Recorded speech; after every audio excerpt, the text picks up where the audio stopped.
Okay, we're going to open it up and let Matt make a short statement, and then we'll open it to questions. So, Coach, go ahead. Yeah, first day in Florida, the sun's shining, so what a great way to start preseason for another year. All right, and with that, we'll go to questions. Daniel, go ahead.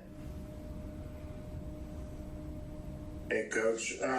Just curious, in talking with a lot of the players at Media Day, a theme of joy and playing with joy was there. It feels like. How do you as a coach work and help create an environment that allows players to have that type of joy when what can be kind of a grinding mentally and physical profession that they're in? I think first and foremost, giving them the time to enjoy each other. So giving them the space and the time to do that. We're very clear on when we're in business mode and the areas that we create for that. There's a separation between that and our work outside of that, if you like. So that would be one. We constantly talk about moving towards desired behavior. We've been clear on identifying that we have two ideas that are themes right now. One, how can the group build an identity together off of the field? And then two, how can we put everybody together to build an identity on the field? So in all of those aspects, it's about driving towards desired behavior, trying to catch each other being good, simple little things like that. And then every now and then we'll sprinkle in a little bit of fun here and there. And then a little bit more of a, I guess, maybe housekeeping type question. Desi said that she'll be missing part of the season. I know Mallory Weber is also coming back from a torn ACL injury. Can you give us a timeline for when you expect their involvement and integration back into playing with the team at any point this year? Well, in terms of integrating back into the team, they're both playing their part now, even here. So Desi's not here right now, but she's been on a Zoom and hanging out with people and FaceTime and so on and so forth, as they do. In terms of timelines, I'd have to confirm with the medical teams where they're at, but Desi's probably got a little further along to go than Mal, and Mal's getting really close. It's good to see her back out there with a smile on her face and running around the soccer field again, which she does very well.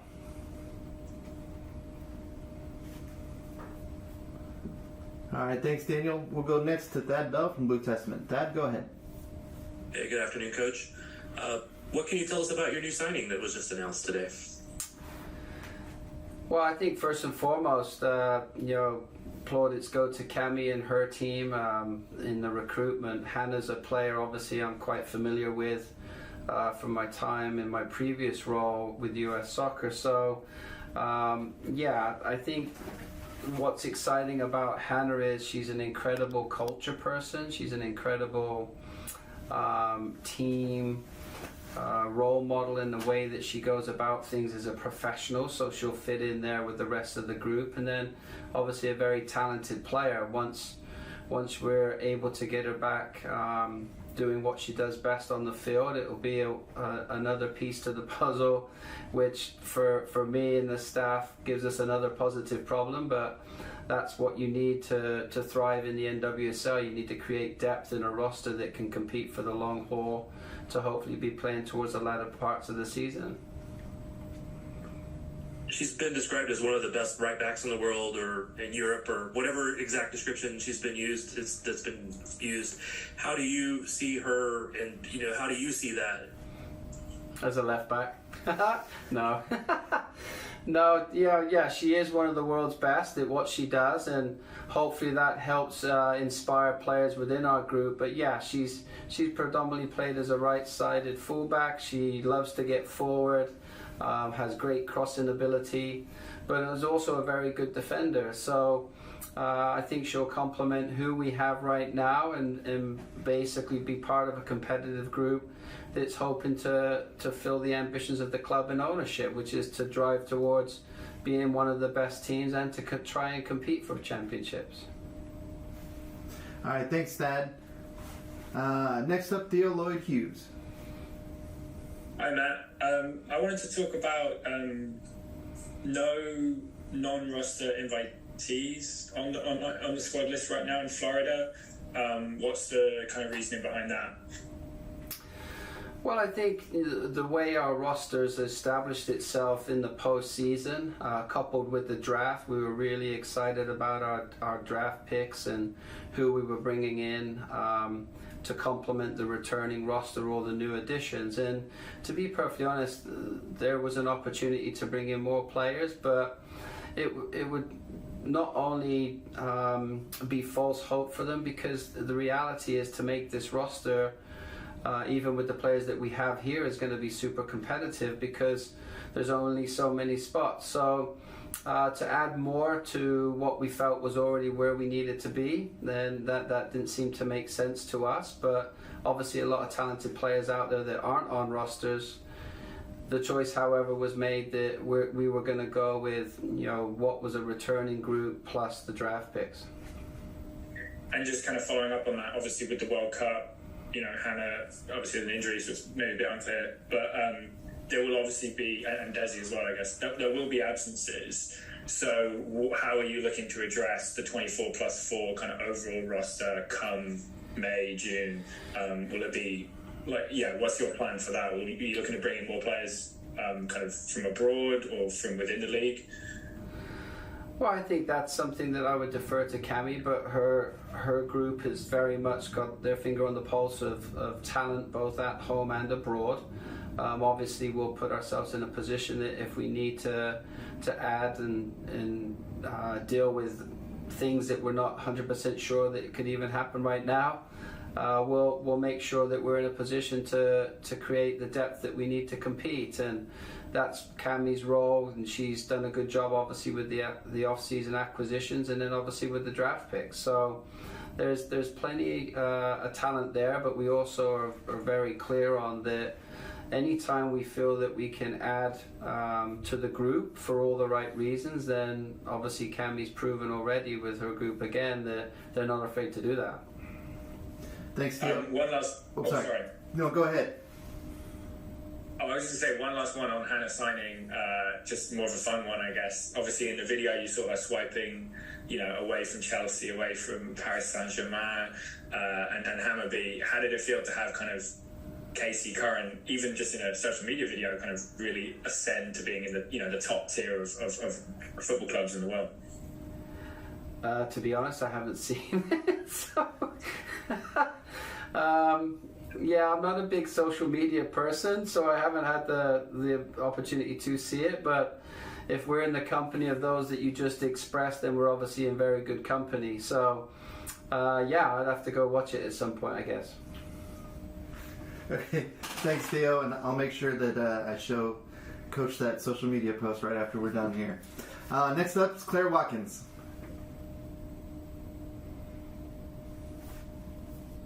Cheers, thanks so much for your time, Matt. No problem, thank you. Claire? Oh, are we?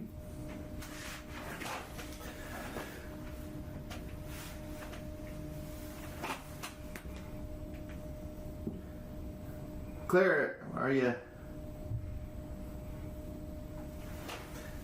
We might have frozen. Hey guys, I can't tell if having internet issues on my end or if it's the Zoom, but hey Matt, appreciate your time as always. This is actually kind of jumping off of Theo's question. Very ambitious off season, a lot of change to a roster that did quite well last season, making it all the way to the championship. How, from a player management standpoint, do you approach buy-in, because there was such a good team chemistry last year, wanting to level up but not affecting that group either?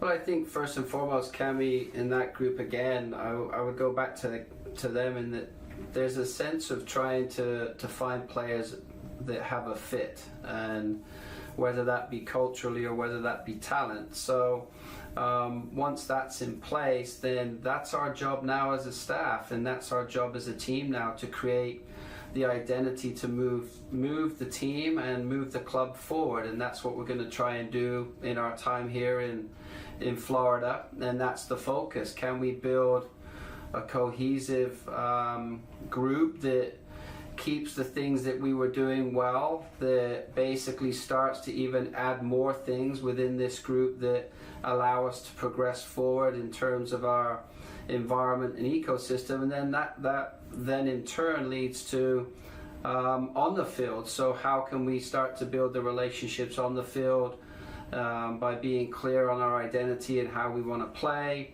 how we want to practice, and then obviously build the relationships between players. So it's more about complementing what we've already had, and now can we aspire to be something even better, and that's the challenge that we've set for the group and challenge that we've set for the staff. Just one quick follow-up, which is just as someone who's been in the sport for some time, there's been this conversation about pushing the sport forward, especially in NWSL, with these kinds of ambitious off seasons and a unique situation where teams are inhibited by the cap and having to make deals in that regard. So just from a holistic standpoint, how important is it for these kinds of off seasons to come together for teams to even just push the league forward in what you can assemble under one club? Whoa, there's a lot to unpack in there, but the reality is the NWSL does a great job in terms of trying to push its image forward as we've progressed this last year. Our responsibility as a club is to play our part in promoting that and to realize the ambition of ownership, and really that's where my focus spends the majority of its time. Cami obviously could probably allude to more in terms of a more kind of global idea of the club and how it's trying to fulfill the ambitions again of ownership. So yeah, I think we're more about, in terms of with the staff and the players, let's take care of building an identity for the community of Kansas City, building a way of playing that allows us to be competitive and entertain. And obviously with the new stadium coming next year, it's an important year to continue to try and move forward.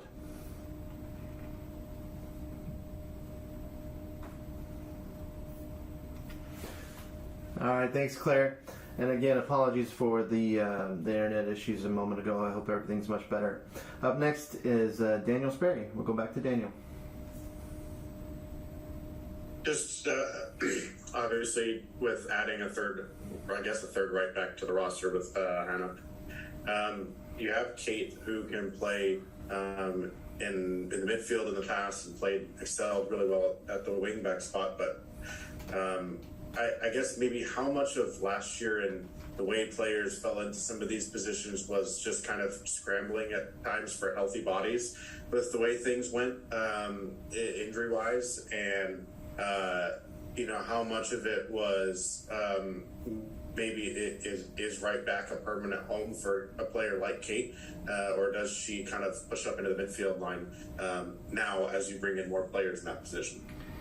Yeah, I'm not sure we scrambled at any point or tried to fill holes. We recognize the talent of the player, and the versatility of some of the players is something that's been highlighted for many teams in the league in the past. So we found a way to put the pieces together to be competitive, and Kate definitely is one of the examples that shows that given opportunity, that if we have clarity on what we're trying to do, if we can build a connection, then she can commit to something that puts a product out there that everybody can be proud of. So competition's a good thing. It's not something to be afraid of. We talk often about competition being about striving together. How can we, whoever's out there, take the mantle of what we have as a team identity and express that for something bigger than ourselves. So whoever has that at the time, that's their responsibility. But as competitors, the rest of the group's job is to stay ready. And if you stay ready, you never have to be ready.